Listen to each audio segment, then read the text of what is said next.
Ele deve estar chegando aí. Sim, já começamos aqui a gravação dessa aula, né? Essa aula é uma aula da disciplina de Projeto de Urbanismo 1, do curso de Arquitetura e Urbanismo da Universidade Federal de Alagoas, acontecendo, né, em modo remoto pela condição da pandemia, né?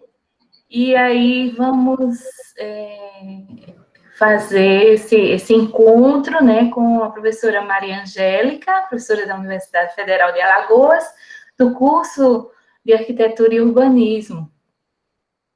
E é uma satisfação muito grande tê-la aqui conosco, né, para discutir sobre uma região da cidade de Maceió, que é o nosso recorte de estudo, que são os bairros de Guaxume e Gaça-Torta. E considerando a necessidade de entender a problemática da região, a gente tem vindo aqui através do Google Meets, né, para entender os processos da ocupação, como se dá a problemática da sociabilidade, das relações, né, entre as pessoas, das pessoas com o espaço público. E, dentro desse recorte, a gente buscou entender especificamente o bairro de Gaça-Torta, trazendo a professora Maria Angélica. Ela que é uma professora já, né, antiga do curso, que tem uma produção muito grande. Aí eu queria ler também o seu currículo, Angélica, para poder apresentá-la aqui, né? Porque tem um. Ai, deixa eu ver que eu achei aqui, só um instante. Só um instantinho. Eu estou com ele aqui, Ana. Pronto, Pode seguir. apresente, Carol, por favor. Eu estava aqui com ele também, né, que é professora titular nossa da Faculdade de Arquitetura e Urbanismo, da UFAL, pós-graduação em Arquitetura, mestrado e doutorado em História, né, e tem muita produção, professora bolsista também de Produtividade e Pesquisa do CNPq, e o currículo é extenso, então estou só tratando dos pontos principais aqui, tá? Ana, se quiser complementar mais alguma coisa, fica à vontade. Sim, o doutorado, né, em História e pós-doutorado, né, na Universidade de Évora, em Portugal. Há muita produção, né, na área de História da Arquitetura e do Urbanismo, História da Paisagem, Arquitetura Moderna e Contemporânea, Estudo do Patrimônio Material e Imaterial e Design de Produtos Culturais. E justamente por isso a gente trouxe a Angélica para dar essa contribuição. Eu vou pedir a turma, né, a nossa turma aí de arquitetura que está aqui nessa aula, para acompanhar a apresentação e elaborar suas perguntas, que ao final nós vamos abrir aqui a um debate sobre as questões colocadas. Eu vou aproveitar só para registrar que Regina já chegou também, Regina Sério, que vai fazer a fala logo mais, né, às 16 horas. Seja bem-vinda, Regina, também. Então, Angélica, pode começar. Estamos aí aguardando. Então, gente, eu estou muito feliz de estar com vocês aqui para conversar sobre a Gaça-Torta, que é um lugar muito especial na minha vida, né? Muito especial mesmo, e que, inclusive, foi uma das razões de eu ter continuado a viver aqui em Maceió, né? Eu sou de Minas, eu já morei em outros lugares, mas foi conhecer Maceió, e especialmente aquele pedacinho dela que eu decidi ficar nessa cidade. Eu vou apresentar aqui. Estão vendo? Ainda não. Não? Deixa eu ver aqui.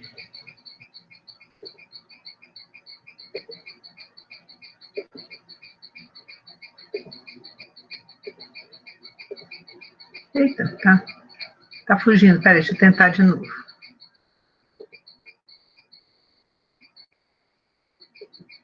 Apareceu?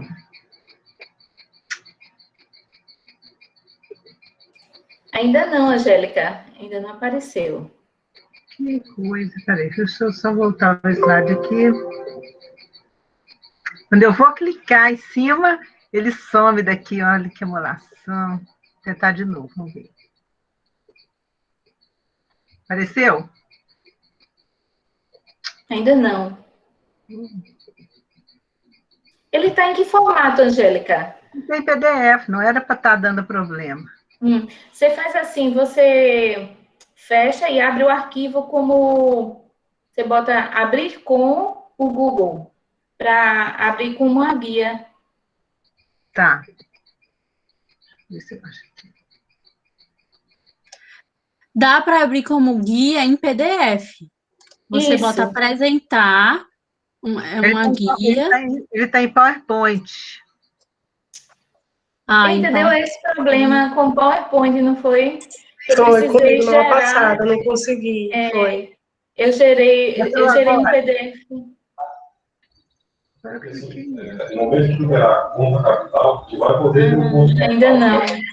Eu não sei se no mix... Ô, Angélica, consegue gerar um PDF dele, que aí funciona. Eu tive esse problema na aula passada também. Não estava abrindo o PowerPoint. Ele nem aparecia. Na hora que eu botava apresentar, ele sumia. Gente, que coisa. Então, deixa eu ver se eu salvo em PDF ele. Pronto. Isso.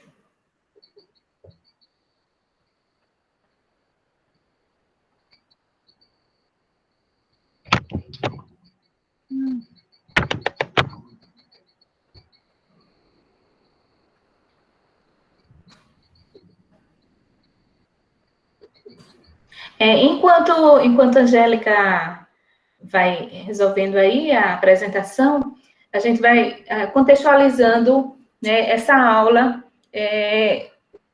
com relação ao bairro de Gaça-Torta, né?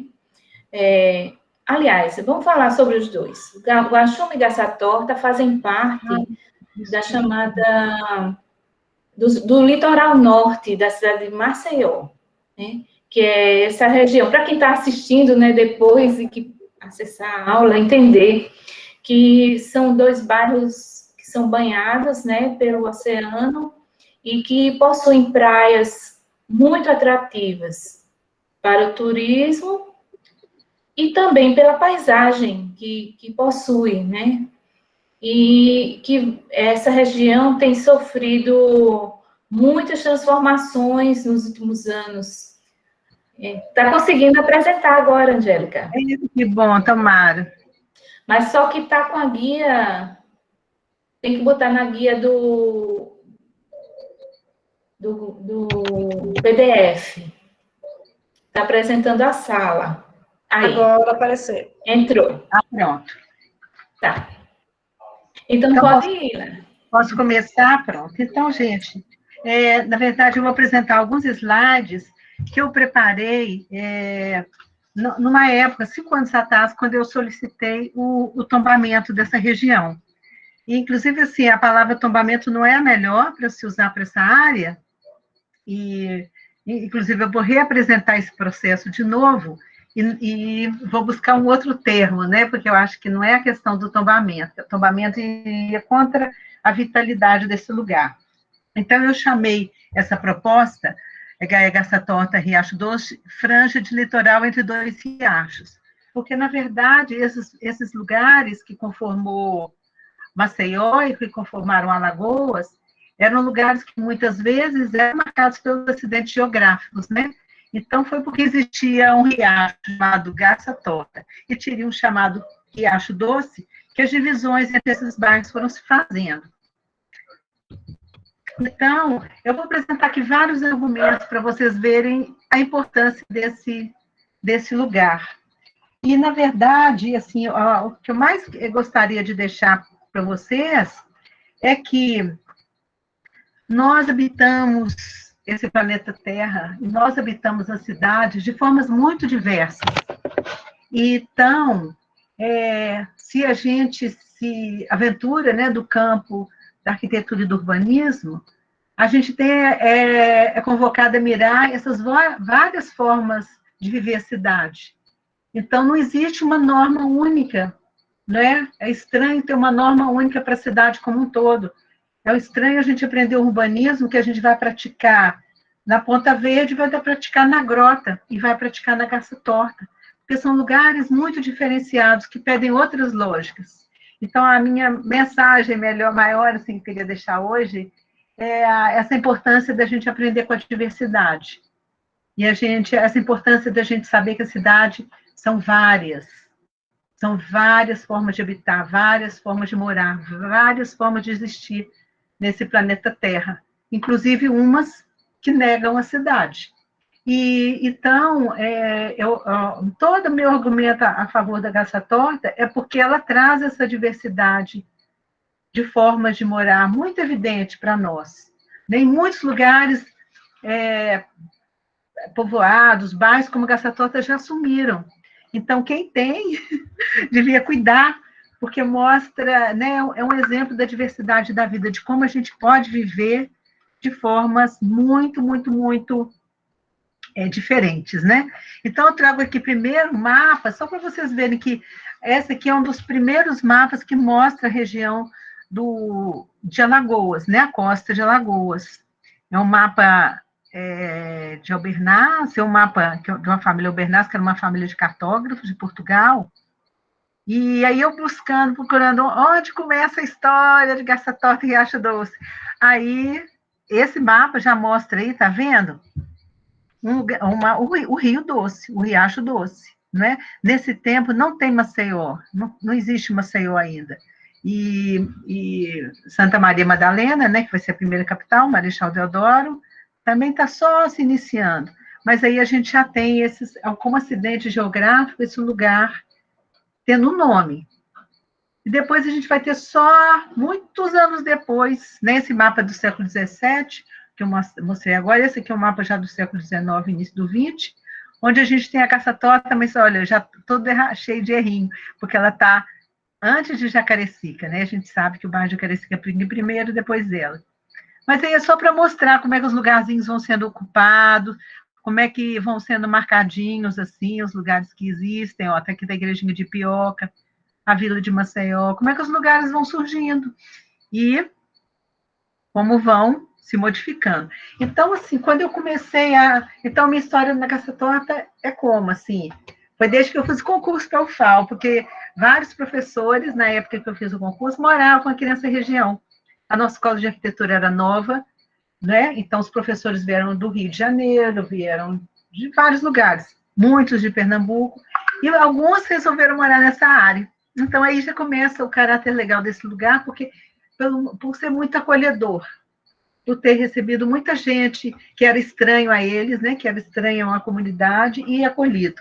Então, eu mostro aqui para vocês também a Garça Torta, só para vocês verem uma coisa interessante. Essa parte verde que está marcada aqui, então é Garça Torta e Riacho Doce azulzinho, Garça Torta aqui. Essa região aqui é o Benedito Bentes. Então, a gente nem imagina que essa ligação se faça. Quer dizer, hoje sim, porque já tem aquelas vias novas. Mas foi tão bonito assim, ter acesso a essa informação, porque para ir fazer esse trabalho, eu conversei muito com os pescadores, com as famílias mais antigas de Garça Torta, e eles falavam que eles eram sempre pescadores e plantavam também. E as regiões de plantio, ou era aqui pertinho da Garça, ou era em Benedito Bentes, você acredita? Então, assim, uma distância que a gente acha que é tão grande, né? Uns 3 quilômetros, na verdade. E eles andavam por essas grotas, né, desse caminho aqui, plantando. Então, bairros que não tem nada a ver, a gente pensa, não tem nada a ver a história da Garça Torta com Benedito Bentes, mas tinha. Então, a gente, acessando os lugares por outras chaves, a gente também vai construindo referências muito, assim, diferentes, né, do que significa ser Maceió.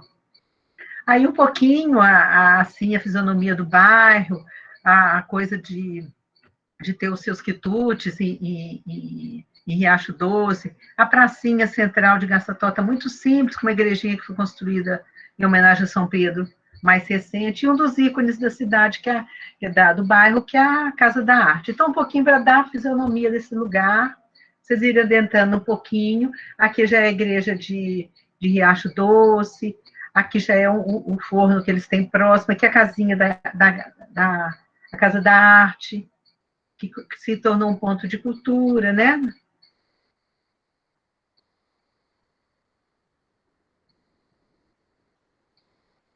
E as coisas que se faz na Garça Torta, né? A gente fala tanto do filé, mas o filé também está lá. O filé ali foi um dos lugares pioneiros da produção do filé. E tem os pescadores. Então, é com essas pessoas, é com essas conversas, é que a gente vai acessando um mundo outro que não é o nosso mundo, né, de professora da UFAL, de alunos da UFAL em geral, não é? Então, por exemplo, eles têm uma relação com a paisagem, eles têm uma relação de trabalho, eles têm uma relação entre eles como pessoas muito diferente da que a gente tem, não é? Então, primeiro, por vezes, a condição de analfabetismo faz com que eles olhem o mundo com chaves muito preciosas, que às vezes a gente perde por causa da leitura. Então, eles têm que observar muito mais, eles gostam muito mais de contar suas histórias, porque às vezes eles têm uma capacidade de narrar incrível, sabe, de articular os fatos, de não perder o fio da meada para contar alguma história, que é coisas que às vezes a gente tem dificuldade. E tem essa apreensão da realidade pelo manual. Eles constroem o mundo. Eles não estão como a gente, que só fica aqui na frente de um teclado, sabe, no mouse. Não. Eles põem a mão na terra, eles fazem a rede, eles saem em alto mar, eles entregam a vida deles para o mar. Eles não sabem o que vai acontecer no dia a dia, que tipo de peixe que eles vão encontrar, se eles vão ter o que comer no final do dia ou não, se a pesca vai ser boa. Então, esse é o mundo que a gente não visita, né? E é por isso que esses lugares são preciosos, porque eles têm outras formas de sociabilidade, eles têm outras formas de estar no mundo, né? Onde, por exemplo, os velhos não são tão descartados como entre nós, porque eles têm uma sabedoria, não é? Claro que isso está mudando, claro que o filho desse senhor aqui trabalha no Banco do Brasil, nunca quis ser pescador.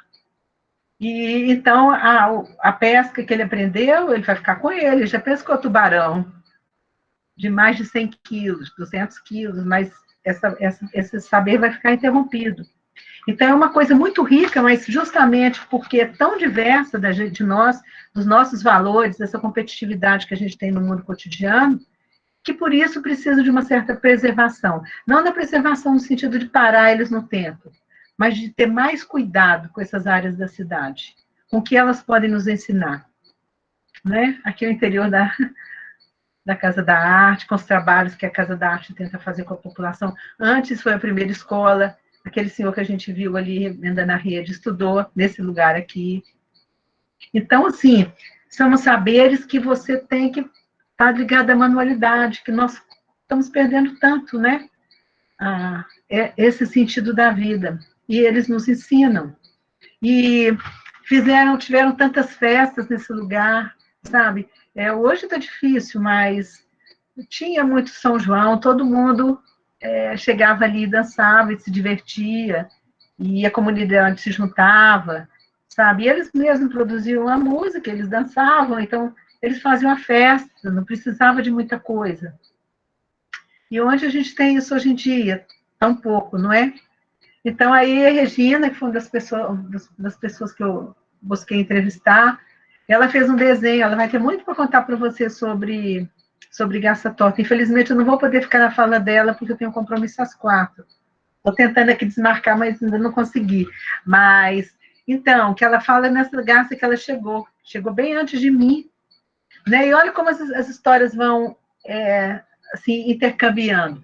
Por exemplo, uma grande marco, né, que vocês sabem hoje, né, da história de Maceió foi a instalação da Braskem, né? A Braskem foi instalada lá perto do Pontal, né, no Pontal da Barra. Está dando agora um efeito lá no Pinheiro, Mas muita gente, quando o projeto foi aprovado, naquela época, era necessário fazer um estudo das áreas que iam ser atingidas. Então, foram vários profissionais vieram para fazer esse estudo, né? Geógrafos, antropólogos, fizeram um levantamento da área, não é, para fazer deixar esse mapeamento de o que estava naquele lugar. Então, muitas pessoas que vieram para fazer esse trabalho, depois não quiseram voltar. Quiseram ficar em Maceió, ou pelo menos ter uma casinha.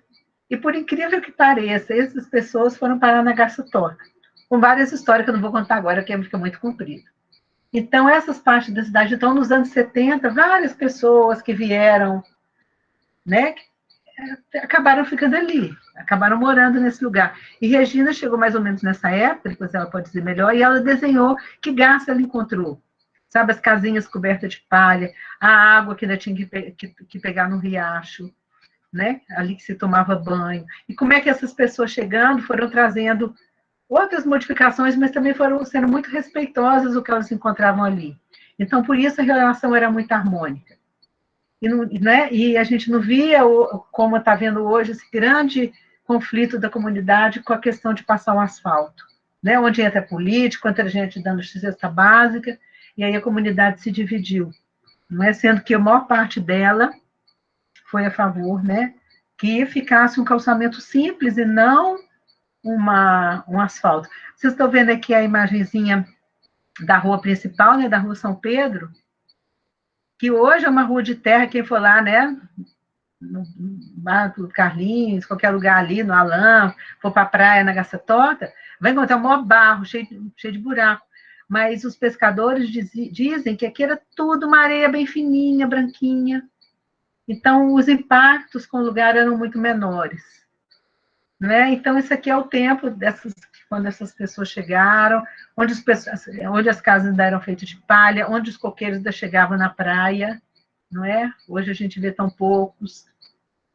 Onde as divisões entre as casas eram feitas assim, com cercas bem simples. Né? Eu lembro a primeira vez que eu morei na Garça, como foi no meu susto que um dia acordei, estava andando no quintal e uma pessoa atravessou. Mas as pessoas atravessavam naturalmente, porque não tinha problema. Essa questão da propriedade, né, do que é seu, é colocada de forma totalmente diferente entre eles. A ocupação da Garça foi feita com doações. Uma família chegava, estava precisando, fica aqui nesse pedacinho, vou te dar esse pedaço de terra. As famílias antigas tinham toda a área. Antes de passar a pista, tinham toda a área subia e até os lotes atravessavam a pista. Ia da praia, atravessavam a pista e subia a barreira. E eles foram dando, muito dessas terras foram dadas. E era assim a vida. Você dava um pedaço de terra, ele estava precisando. Então, por que não atravessar seu quintal? Então, tudo muito mais fluido, sem barreiras. Né? E as crianças brincavam como nossos filhos não brincam hoje, né? Pé no chão, fazendo armadilha. Todo o universo que, quando a garça some também da nossa existência. Se a gente não faz isso, se os nossos sobrinhos e filhos não fazem isso, quando você vê fazer, você pensa, poxa, a vida pode ser diferente assim, a gente pode andar sem sapato, a gente pode... Às vezes essas coisas ficam meio estranhas, vocês podem ouvir de uma forma meio estranha, mas assim, eu vim de Belo Horizonte, que é uma cidade planejada, onde na cidade propriamente, né, claro que depois a cidade se expandiu demais, mas assim, na grande cidade, não existia rua sem asfalto, sem calçamento, sem árvore plantada na calçada, e sem esgoto. Eu não se imaginava a cidade sem esgoto. Né? Então, assim, os choques de realidade e temporalidade, eles são muito fortes, né? E, então, assim, eu estranhava muito isso tudo. Eu vim de uma família que sempre usou sapato, que nunca ficava sem sapato. Então, acho que para vocês essa imagem é tranquila, mas para mim era muito estranho, porque eu vim de uma cidade muito urbanizada, então não existia vida sem sapato. Então, são essas, né, eu acho que são tantas coisas que Maceió pode mostrar para o mundo, quando ela não ela não desfaz esses lugares. Quando ela mantém, ela protege para que esses lugares vão no seu ritmo, vai mudar. A gente não tem mais casa de palha na Garça Torta, né? As casas ainda temos de taipa, não, mas não cobertas de palha. Mas vai a história o tempo vai em outro ritmo. Por que não deixar que o tempo seja múltiplo, não é? Então, isso aqui eram as fotos dos meninos, né? Vários professores da UFAL moraram aqui. Algumas dessas crianças são filhos de professores, que hoje estão adultos, né? Mas isso aqui são fotos de quê? De 30 a 40 anos atrás. E todos brincavam juntos. E aí também os pais, como é que fala? As crianças ficavam sem sapato, brincavam tranquilamente, mesmo tendo vindo de um background de Rio de Janeiro, de outros lugares. Então, essa é a lição da Garça, né? Sabe? Das pessoas estarem assim, à vontade, sabe? De aprender a viver em casas que não tinha forro, aprender morar em lugares que não era possível a televisão, que não tinha energia elétrica. E hoje, claro, que está lá a internet, está tudo isso, mas ainda há muitas, sabe, divergências, separações, que são super ricas para a gente aprender o que é cidade. Então, para essas pessoas e para esse jeito de morar, não é possível, sabe, a gente usar o CAD. Nem sempre vai dar para usar, sabe? Não é colocar a rua em linha reta, não é, sabe? Não é calçar. Não são essas as demandas da moradia, né? Então, é por isso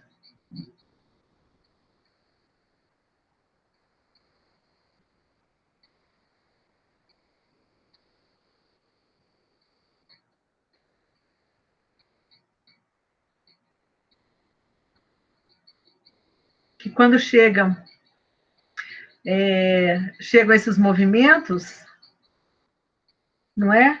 Quando chegam os prédios, é uma absoluta falta de compreensão do que é o espaço da cidade. Isso aqui não estava construído, porque foi com esse PowerPoint aqui foi de 2015, e isso foi uma simulação de quando os prédios chegassem, como é que seria o lugar. Mas não está muito diferente disso. Não é? Quer dizer, que relação é essa que esse espaço está produzindo? Ele está vendendo um paraíso, mas ele está destruindo o paraíso, porque o paraíso não precisa de edifício, de elevador, não é? Então, assim, esse choque de escalas, porque não é o problema da mistura, que a mistura é a coisa mais maravilhosa que tem. O problema é a escala. Então, vocês imaginam quantas pessoas vão morar nesses edifícios e quantas pessoas moram nessas casinhas? É apenas isso. Quem vai vencer? Né? Essas são ilustradas, essas são lei, essas têm carro. Quem vai vencer? O que vai sobrar?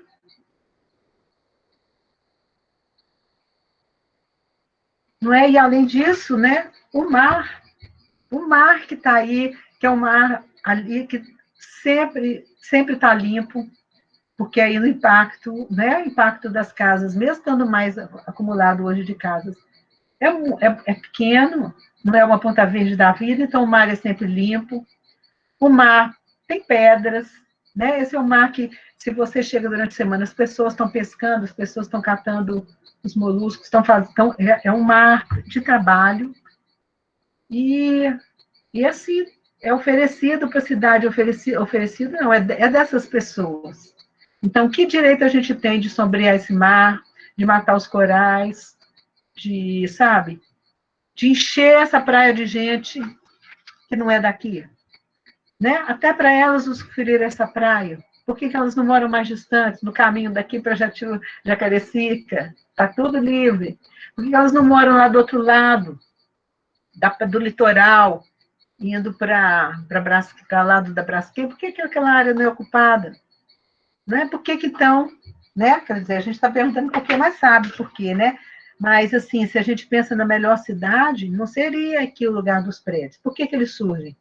E vejam que vão ser os arquitetos e urbanistas que vão estar assinando esses projetos. Então, são eles também responsáveis por essas mudanças, né, por essas mortes, de lugares que tem tanto a dizer, que vamos ensinar outras coisas diferentes, outras lógicas, né, que tem, vai enriquecer a diversidade do mundo, que a diversidade que a gente tem que lutar não é só do sexo, do gênero, né, de etnia, mas a diversidade de jeitos de ser no mundo, né? Então é isso que eu acho que a Gasta Tossa oferece, que quando a gente acaba com ela, quando a gente põe asfalto numa rua que um monte de gente anda descalço, a gente está desmanchando esse lugar. A gente não está dando chance dele sobreviver no ritmo dele, né? A gente está impondo uma cidade que não é a cidade deles, né? E a gente está destruindo uma paisagem que é universal, né? Então, cada pedaço da Terra, se a gente pensar na Terra, né, a Gaia, a Terra, o planeta, nenhum pedacinho é igual. Se você pudesse ir passando sua mão na superfície da Terra, nenhum pedacinho era igual. Nenhum pedacinho é igual. Então, isso aqui é um pequeno tesouro que a gente tem. Um pequeno tesouro de todos que moram aqui, de todos que querem visitar. Né? Aqui tem uma biodiversidade grande, tem vários seres que estão morando, vivem aqui. Né? Muita gente viu lá, professor Povo. Né?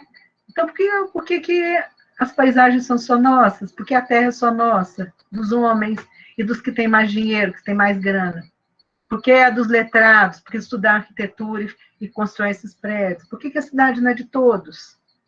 Né? Por que a gente não abre espaço? Todo mundo, acho que todo mundo experimentou nessa pandemia, né? Quando a cidade se silenciou, a volta dos animais, né? Todo mundo viu as borboletas amarelas numa certa altura do ano. Quem mora aqui perto viu as tartarugas chegando, viram os peixe-boi chegando aqui na Garça. Né? Então, que direito temos, né, de afastar essas pessoas? Aqui são uns mapas que mostram também a relação da Garça com o Riacho, como é que eles se uniam. Aqui é o espacinho que foi pedido para ser preservado, né? Isso são alguns problemas que né, que a gente vê que acontece nos nossos lugares. E aqui é uma figura muito conhecida quando a gente estuda história da arquitetura, né, que é o anjo de Paul Klee, que é o anjo do tempo, né? Que ele é o anjo que fala do progresso, quer dizer, o progresso chega, o anjo está um pouco assustado. Não há como parar o progresso, mas há como refletir sobre ele. E há como pensar que ele não é o nosso único Deus. Pronto, é isso. Maravilha, Angélica. Foi uma fala bem do coração, né? Também. E eu vou pedir aí que a turma, né, se organize e levante a mão quem tiver questões para fazerem. Quem quiser perguntar.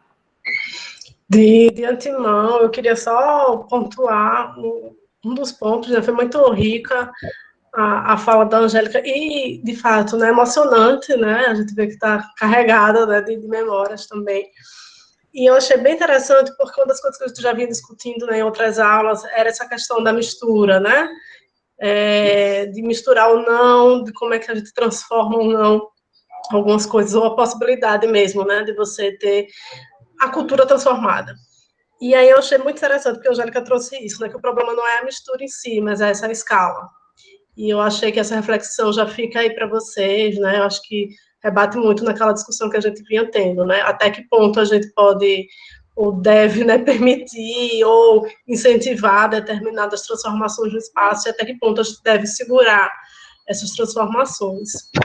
Então, deixa aí para vocês fazerem as observações de vocês. Aproveitem, né?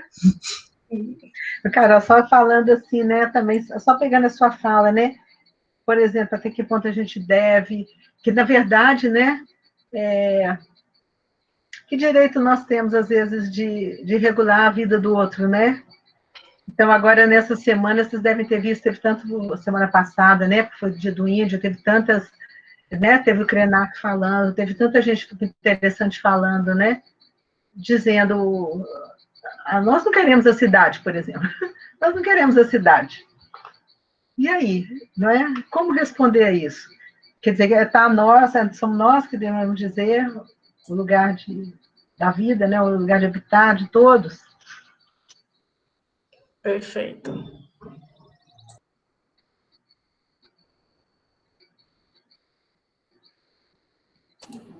E aí, aproveitem.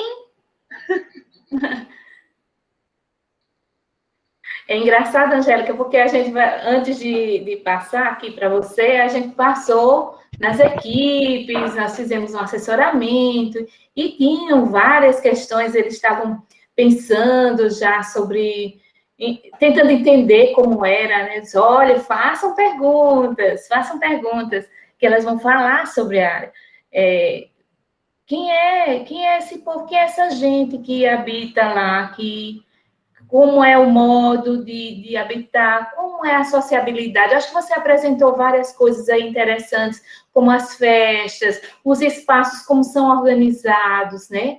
Que eu teve uma equipe que eu estava dizendo, olha, em PU2, não é nem agora, mas essa estrutura fundiária, como é a organização dos imóveis, né? Enquanto que você tem ali o Gurguri, o loteamento todo loteado, foi uma área toda loteada, você tem ali na Garça uma construção, né, totalmente, talvez não tanto original, porque já houve muito parcelamento, mas ainda aquela configuração de rua irregular, tão orgânico, né? As saídas para o mar, as ruas, as vias que chegam, né? Que permitem, os espaços que permitem que todo mundo acesse a praia. Essa questão mesmo, enquanto que quando você vai, talvez, para o lado dos condomínios, dos edifícios fechados, ali é aquela praia, quem vai acessar ali? Né? Se todos os lotes estão fechados e um ao lado do outro, como é que vai ser o acesso a essa praia? Como é necessário também pensar como isso daí, como é esse espaço tão democrático, né, que é o espaço do mar, onde todos deveriam poder acessar, né, de forma livre, gratuita, sem reservas, e, ao mesmo tempo, quando você vai observando essa transformação ocorrer, ao mesmo tempo, vai se delimitando, né, vai se definindo. Eu acho que alguns... Maria Laura levantou a mão. Você quer fechar, Ana? Depois eu passo para ela. Não, era justamente isso daí, sobre essa questão do acesso, como numa configuração mais própria da Garça Torta, você vê as pessoas tendo esse acesso ao trabalho no mar. E como é que a gente que vai pensar ali, né, porque a proposta é essa, Angélica, da disciplina, é construir um projeto urbanístico, como é que a gente vai pensar isso, né? Essa questão dos acessos. Uhum. Maria Laura, pode fazer sua pergunta. Tá certo. Boa tarde, professora. Boa tarde. Assim, sobre a questão da comunidade, que a senhora citou muito sobre a questão da vizinhança, das pessoas serem uma comunidade mais unida e tal, e a questão de ser um pouco, assim, tradicional e tal, conservadora daquela questão natural, né, do local. E aí eu penso que hoje, mesmo ocorrendo essas mudanças urbanas, muitas pessoas também reclamam pela questão de não ter uma internet muito boa lá, por exemplo, ou então o acesso a serviços, a transporte. E aí eu queria perguntar, assim, se até que limite que seria legal intervir de uma forma que alcance as pessoas com serviço e, ao mesmo tempo, mantenha, assim, essa tradicionalidade deles, porque talvez as gerações novas queiram algumas mudanças, as gerações mais antigas queiram outras, enfim. Aí, qual é, assim, o limiar, mais ou menos? Exatamente, professora, obrigada pela sua pergunta. Pois é, tem esse ritmo da vida que também a gente não pode quebrar, não é? Que a gente tem que respeitar, quer dizer, os filhos desses pescadores, quase nenhum vai ser pescador mais, quase nenhum vai, porque a vida mudou e eles têm outras expectativas, né? Então, como conciliar esses tempos, que na verdade são tempos diferentes, né? que as pessoas vivem, e que, por exemplo, para muitos não vai fazer falta nenhuma internet, né? Para outros, outros não vivem sem internet, né? Então, assim, essa delicadeza que eu acho que, às vezes, que a gente, como arquiteto, vai ter que pensar um pouco, sabe? Eu acho que o difícil, por exemplo, quando eu vejo a nossa escola, é porque a nossa escola, às vezes, padroniza demais as formas, sabe, de atuação. Então, a gente vê a cidade, por exemplo, até da gente usar a palavra projeto, né? A gente usa a palavra projeto. Vocês vão ficar esse semestre estudando, né? Eu sugiro muito que vocês andem pela Gasta Torta, quando der, um pedacinho de carro, quando a pandemia estiver menor, sabe? Circular ali um pouco para vocês verem. Também tem muito jovem, muita gente que surfa, tem muita artista que resolveu morar lá, mora naqueles bequinhos, sabe? Muita gente interessante, muita gente interessante. Mas, assim, eu acho que o conhecimento é muito legal de acontecer quando a gente está nos lugares, sabe? Esse é o melhor forma. Não é eu dizendo para vocês, é vocês vivendo ali, é vocês olhando, é vocês observando as pessoas, observando os ritmos. Porque o que acontece? Então, tem essa parte, né, que às vezes a gente chama de diagnóstico, que a gente estuda, vê como é, e que eu incentivo muito. Eu acho que sempre a gente tem que estar no lugar, de alguma forma tem que estar naquele lugar. E depois a gente vai fazer o projeto. Agora, vejam, como a gente vai fazer um projeto com um lugar onde a lógica deles não é o projeto? Onde, por exemplo, ninguém projeta, não tem plano. Então, minha filha casou, então vou aumentar um pedaço aqui. Eu não vou fazer um projeto. Então, como é que nós vamos... Quer dizer, para uma parte dos alunos que querem trabalhar na cidade formalzinha lá, tem que ser assim, né? Vai ser tudo no projeto. Se não tiver o projeto na prefeitura, não vai poder construir. Então, para uma parte grande da cidade, a gente precisa dessas práticas que a gente tem aqui. Mas quando a gente quer trabalhar com os que não estão inseridos nessa prática, sabe? Quem quer trabalhar com habitação de interesse social? Quem quer trabalhar com as grotas? Quem quer trabalhar com as periferias? Onde elas aprendem alguma coisa na nossa faculdade? Porque aí não vai dar para ser o projeto. Porque não é assim que eles se movem, não é assim que eles vivem. Então, a gente precisa entrar numa outra lógica, né? A aquisição do material é diferente, a divisão, lazer, dormir, cozinhar, ter cozinha. Não necessariamente é assim, né? Então, como a gente vai se inserir nesse universo? Então, até a palavra projeto já não ia servir mais, porque não é essa palavra, né? A gente já viu tantas pessoas, até na nossa escola, com tanta boa vontade, às vezes de construir os espaços numa grota, numa favela, ver o que as pessoas querem, constrói, e de repente as pessoas usam de um outro jeito. Porque a gente sempre chega como se a gente soubesse um pouco mais, que a gente pudesse dar para eles, como se a gente... E aí, sair dessa posição é uma coisa muito difícil, não é? Até a própria estrutura da universidade é pensada para a gente repassar o conhecimento. A gente repassar. O médico nunca vai aprender com o paciente. O arquiteto nunca vai aprender com... Sabe, é a gente que passa, é a gente que vai fazer a norma na prefeitura, é a gente que vai aprovar, é a gente que chega ali e vai fazer uma rota dentro da grota, viva a grota.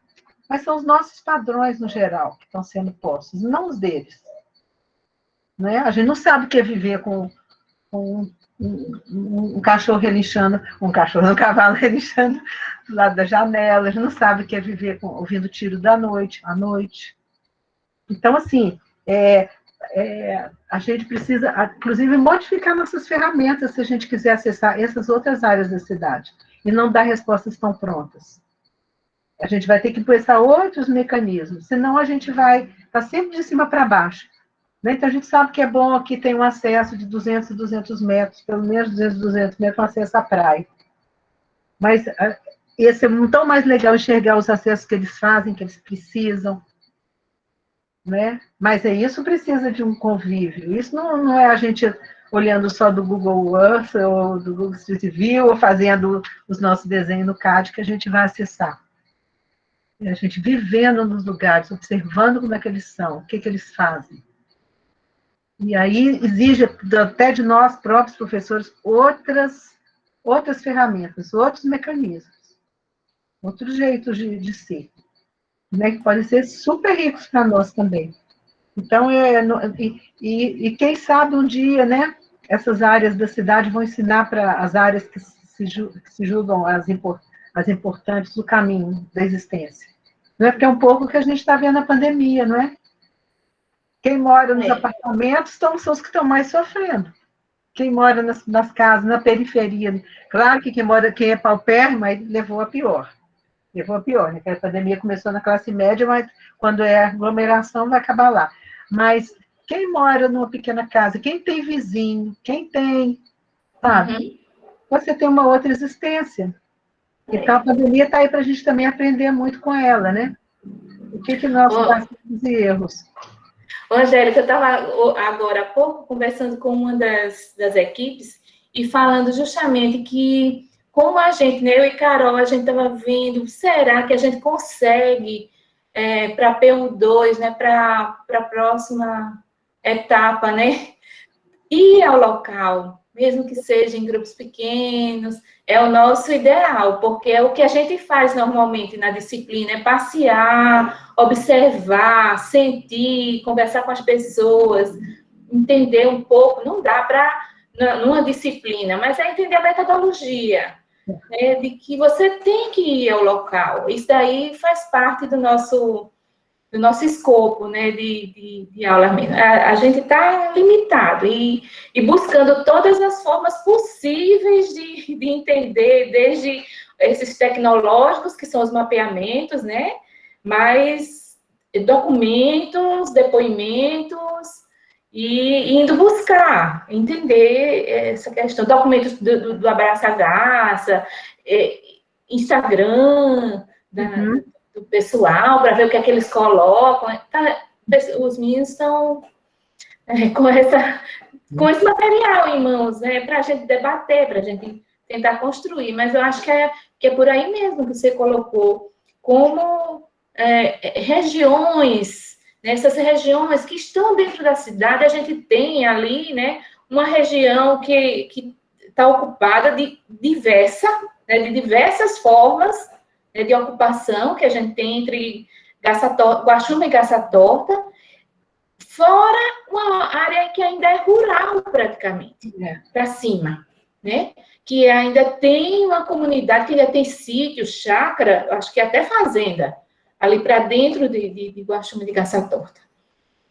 Então, a gente vai ter que entender isso daí. Então, eu queria falar só duas coisas curtinhas, né, porque já está no meu tempo. Então, a primeira que a gente, né, por exemplo, que a Ana está colocando aqui, né, que tem toda aquela área rural, né, mas se hoje vocês andarem, né, o primeiro, duas coisas. A primeira é que o capital é muito perverso, a gente não pode deixar de considerar isso. Então, ele só pensa nele. Então, por exemplo, aqui vai ser feita uma alça. Então, você vem, né, a duplicação da pista, depois sobe, vai lá para a Barra de Santo Antônio. Então, você cria um bolsão. Esse bolsão é toda essa área rural que a Ana Paula está falando. Tem vários sítiozinhos, não sei o quê, não sei o quê. Agora, quando você sobe lá em cima hoje, está ficando tudo está virando loteamento. Por que loteamento? Porque esses prédios custam para construir, é caro. Agora, eles loteiam ali, vendem as casas barato, e já aquilo ali vai estar tudo ocupado, mas de qualquer jeito. Então, uma área da cidade estava sendo guardada, é claro, para quando valesse a pena especular. E aí, quando essa área estiver toda urbanizada, claro que essa faixazinha da Garça-Torta, todos vão ser expulsos. Todos vão ser expulsos, porque aí ali vai ficar, né, a cereja do bolo. Então, vai sair todo mundo quando essa área do Canal Norte for toda urbanizada como está vindo, de Benedito Bentes para cá, vai sair todos. Então, por isso que tem que já ir acostumando com o asfalto e os prédios surgindo. O prédio está ali, os prédios mais luxuosos, não tem um supermercado, uma farmácia, nada perto. Mas eles vão trazer e vão expulsar todos que tem ali as vendinhas. Então, é entender que a lógica do capital é super perversa. A cidade inteira de Maceió está toda loteada há décadas. não é? E eles só vão acionando, agora por aqui, agora por aqui, onde vamos ganhar mais. É a única lógica. Dar emprego, lógico que não é essa, né? Lógico que não passa por aí. Porque se a gente quiser dar emprego e vida digna, a gente estaria trabalhando de uma outra forma. Então, primeiro, essa coisa super voraz, que é o capital, né? Super perversa, né? Que está aí agindo na cidade o tempo todo, que é dona da cidade, que elege os prefeitos, que depois os prefeitos ficam, né? Vão sentar na mesa de negociação com os prefeitos, vão estar nas audiências públicas do plano diretor, dando as cartas. Então, primeiro, a gente não esquecer que tem esse poder aí e que ele não é ingênuo e que ele não está aí à toa. E a segunda coisa é que a gente tem vários mecanismos hoje para a gente ajudar esses lugares, né? Então, esses prédios surgiram apesar de todo o esforço que foi feito para que eles não subissem. Agora, a Garça está sendo asfaltada, que é uma coisa triste, porque primeiro que o saneamento está sendo super mal, a parte do saneamento que está sendo feita agora está sendo muito mal feita, e vem o asfalto por cima, ou seja, uma drenagem mais delicada que o intertravado permite, um conserto mais fácil, não vai ficar, né? Então, assim, são agressões ao lugar. E que, por exemplo, quando fica na comunidade, arrisca de gerar o que gerou um conflito entre duas partes, nada a ver, coisa política, e acabou tendo briga na comunidade, que foi muito triste. Mas, por exemplo, quando a cidade entende que a Garça é dela, então dá para fazer mil coisas. Há pouco tempo atrás também, uns 21 meses atrás, como é que fala? A balança, que é onde os pescadores deixam suas coisas, põem chegam com os seus barcos, foi acionada para dizer que eles tinham 48 horas para sair, que ele ia ser demolido o lugar deles. Claro que eles não têm nenhum documento, mas eles estão lá há 50 anos. A balança, se for olhar a história da balança, ela foi um pouquinho mais para trás, há 100 anos, mas aquilo ali, os pescadores sempre tiveram. E foi a mídia, e foi Instagram, foi assim que a gente conseguiu que o prefeito falasse, não vai sair, a gente vai olhar isso. E agora, no asfalto, infelizmente, a gente não conseguiu isso. Porque se a cidade tivesse acionado, esses prefeitos não querem também entrar em briga por qualquer bobagem. Então, a gente tem na mão, sabe, essas ferramentas. Vocês, então, que são superáveis nesse mundo digital, podem fazer milhares de coisas, se vocês quiserem ajudar essas comunidades. Porque elas não têm acesso, elas não vão saber fazer isso. Mas elas podem ajudar, elas podem dar os depoimentos, e vocês também podem trazer a discussão para a cidade. Eu acho que esse é um mecanismo tão importante hoje em dia, sabe? Que é o esclarecimento, é a discussão nas mídias, e tem um peso danado, porque ninguém quer ficar contra a opinião pública. Então, quando a gente consegue chamar muita atenção, a gente consegue brecar alguns desses processos. Nossa, falei demais, gente, já estou no tempo da Regina. Desculpa.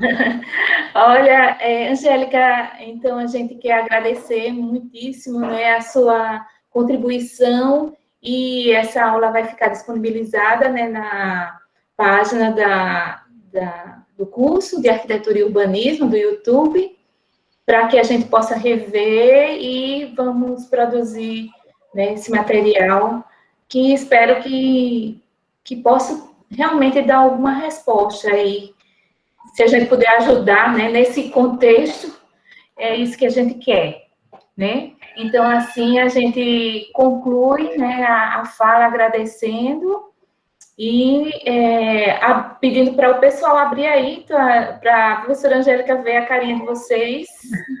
Então, eu queria agradecer muito a Ana, a Carol, que eu conheci agora, vocês, viu, gente? Que vocês têm um futuro muito legal, façam coisa muito interessante para a cidade. Obrigada por eu estar vendo vocês.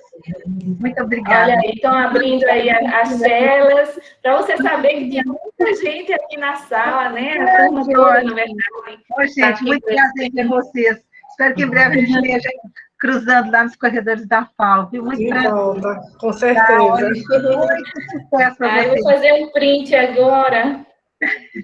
Não vai pegar todo mundo, mas... Muito bom ver vocês. Pois é, obrigada aí, Angélica. Tchau, até breve, espero revê-lo. Tchau, boa sorte. Tchau, tchau. Obrigada, Angélica.